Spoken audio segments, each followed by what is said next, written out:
Previously, in Mahabharata, the great king Indra has departed Swarga after killing a Brahmana.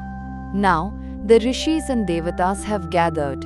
They declare Nahusha majestic and appoint him king of the gods. Nahusha initially cited weakness, but he accepted the boon of power from the rishis and devatas to uphold dharma. Nahusha, now the king, immediately indulged in pleasures. He sported in the gardens of the devatas, including Nandana in Kailasa, and on the great mountains and oceans. Surrounded by apsaras and maidens, he was attended by Narada and the personified 6 seasons. But Nahusha's gaze, clouded by arrogance and desire, fell upon one being alone, Indra's queen Indrani. He instructed his courtiers to bring her to his abode, declaring himself the new Indra and lord of the worlds. She must serve him. Distraught, Indrani sought immediate refuge with Bruhaspati, the guru of the Devatas. She recalled his previous auspicious words and requested they come true. Bruhaspati promised that Indra would return and he would reunite them. Nahusha, upon hearing of her refuge, became enraged.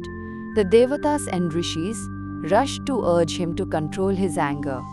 They reminded him that his duty was to protect subjects according to dharma and avoid molesting another's wife.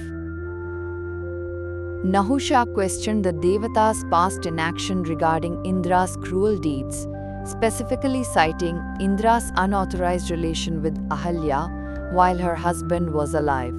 He requested that Indrani serve him, believing it would benefit all. The Devatas conceded to Nahusha's will and went to Bruhaspati. They requested he hand over Indrani, claiming Nahusha was superior to Indra. Distressed, she refused, weeping and seeking refuge once more with Bruhaspati. Bruhaspati refused to relinquish Indrani, asserting his adherence to dharma and his commitment to protecting those who seek refuge. He recounted a verse warning against handing over a frightened one to an enemy. The Devatas pleaded for advice. Bruhaspati suggested a clever delay. Indrani must ask Nahusha for time to search for Indra. The Devatas then assured Indrani that Nahusha would soon be destroyed. Indrani, bashful, went to Nahusha.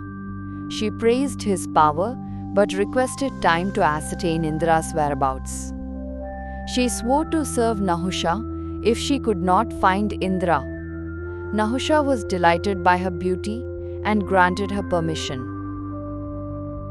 Delighted by her beauty, Nahusha had already lost his senses completely to his overpowering desire. By yielding to lust instead of dharma, his fall from the power of the Rishi's boon was sealed the moment he granted her time.